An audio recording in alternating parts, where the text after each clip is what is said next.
Programme होंगे तो इसकी विस्तृत कार्य योजना को लेकर आज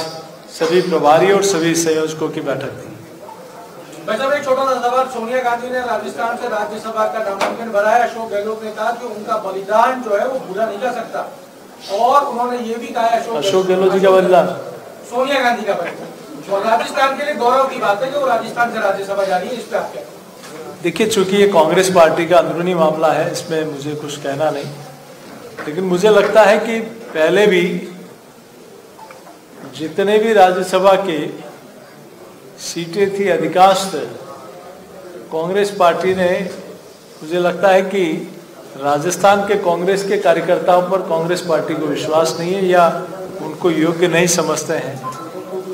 सोनिया जी आई हैं, ये उनकी पार्टी का मामला है, इस पे मुझे ज्यादा कुछ कहना है।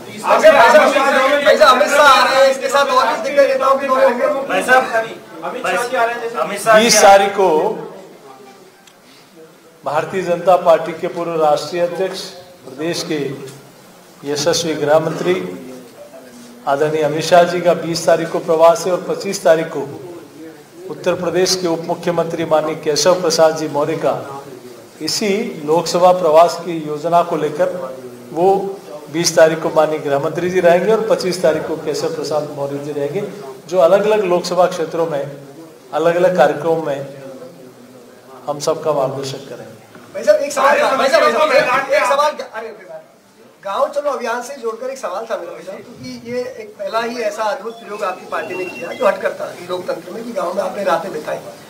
क्या आपके रात में जो रात बिताई आपने गांव में, उससे फीडबैक गांव में मिला कि आज भी दूसरी कई ऐसे गांव हैं जहां मेडिकल फैसिलिटी नहीं है, ऐसी रोड है उनके अभाव में डिलीवरी में दम तोड़ देती महिलाएं, तो क्या इस रात्रि विश्राम के बाद कुछ गांव में बदलेगा या कि ये भी एक वोट बैंक का महज एक माध्यम बनकर रह जाएगा? रात्रि विश्राम नहीं, रात्रि प्रवास, और ये पहली बार नहीं हुआ है। As a member of parliament मैंने पिछले टेन्योर में भी प्रत्येक विधानसभा में भी एक एक दिन का और रात्रि का प्रवास किया है, और अभी भी वहां जाने के पीछे सिर्फ राजनीति नहीं। आपको आश्चर्य होगा, इस देश में माननीय मोदी जी के प्रधानमंत्री बनने के बाद देश भर में जो औसत अनुसार जो जिले हैं औसत रेट से कहीं नीचे हैं, तो उनको विशेष रूप से आकांक्षी जिले मानकर उनको बराबर लाने के लिए अलग से योजनाएं दी गई, अलग से प्रयास किए गए, और आकांक्षी गांव थे जो कहीं न कहीं औसत रेट से बहुत नीचे थे, उनको प्रधानमंत्री आदर्श गांव में लिया गया, ताकि उनकी चाहे कोई भी समस्या है, कोई भी डेवलपमेंट का काम है, तो अन्य गांव की तुलना में वो बराबर आ सके, ऐसे प्रयास किए गए। ये आदमी को अनाज, इस प्रकार की योजनाओं के माध्यम से आज किसी के घर में कनेक्शन नहीं है तो पंडित दीनदयाल उपाध्याय ग्राम ज्योति योजना में मुफ्त में न सिर्फ बिजली का कनेक्शन देना, बल्कि बिजली का बल्ब भी केंद्र सरकार लगा के देती है। तो ये मैं सोचता हूँ वहां जाने के पीछे ध्येय ये कि हम सब लोगों का गांव के लोगों से मिलना, गांव के लोगों से बातचीत करना, केंद्र सरकार और राज्य सरकार की जो कल्याणकारी योजना है उनके बारे में चर्चा करना, और आगामी दिनों में और क्या रोड मैप हम लोगों के हाथ पे काम हाथ में लेना है, ये बहुत विस्तृत रूप से इसकी परियोजना बनी। 25 लोकसभा सीटों के लिए 24 सीटों पर आपने मंत्रियों को प्रभारी बनाया, एक सीट पर महंत बालकनाथ जी को प्रभार दिया आपने, क्या उनको मंत्री बनाना चाह रहे? क्या संकेत क्या है? एकमात्र है वो जो मंत्री नहीं। बाबूलाल जी, मुझे लगता है कि ज्योतिषी है क्या? चलिए, वहां चूंकि मंत्रियों की संख्या हमारी जितनी थी उतने लोकसभा क्षेत्र दिए गए, बाकी बाबा बालकनाथ जी हमारे वरिष्ठ नेता हैं, उनको एक लोकसभा क्षेत्र। वैसे लास्ट सवाल, पार्टी का कुनबा बढ़ता जा रहा है, कांग्रेस से आपके संपर्क में कुछ लोग हैं, वो भी पार्टी छोड़कर आ सकते हैं लगातार कांग्रेस? देखिए, देश की जनता को विश्वास है नरेंद्र मोदी जी के ऊपर, उनकी नीतियों के ऊपर, तो कहीं कहीं पिछले लंबे समय से देखेंगे हम लोग तो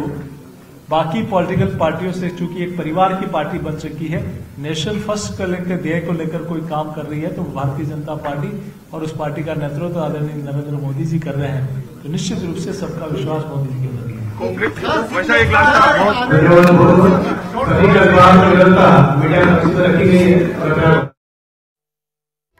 बीजेपी की बैठक खत्म हुई और उसके बाद प्रेस कॉन्फ्रेंस करते हुए उन्होंने जानकारी दी कि लोकसभा चुनाव के लिए त्रिस्तरीय कार्यक्रम हमने तय किए हैं और रणनीति बनाई गई है। चुनाव की तैयारी को लेकर चर्चा हुई। आज काफी महत्वपूर्ण बीजेपी की बैठक थी लोकसभा चुनाव के मद्देनजर और उसी के बारे में विस्तार से जानकारी देते हुए सीपी जोशी को आप सुन रहे थे। साथ ही उन्होंने ये भी बताया कि 20 फरवरी को गृह मंत्री अमित शाह भी राजस्थान के दौरे पर आ रहे हैं, जहां पर अलग अलग कार्यक्रमों में वो शिरकत करेंगे। डबल इंजन की सरकार की योजनाओं को कैसे जनता तक पहुंचाना है, आखिरकार जनता का क्या फीडबैक है, इसी को लेकर ये महत्वपूर्ण बैठक हुई और इसके बाद सीपी जोशी ने इस बाबत प्रेस कॉन्फ्रेंस भी की। तो कुल मिलाकर बीजेपी चुनावी मोड में अब नजर आ रही है। लगातार बैठकें हो रही हैं और आज ये बैठक इसलिए महत्वपूर्ण चूंकि कल ही संयोजक प्रभारी सह प्रभारी नियुक्त किए गए थे। बड़े बड़े नेताओं को ये जिम्मेदारी दी गई थी और आज उन्हीं के साथ सुनील बंसल की बैठक हुई जिसमें दिल्ली के संदेश को प्रदेश के नेताओं के साथ साझा किया गया।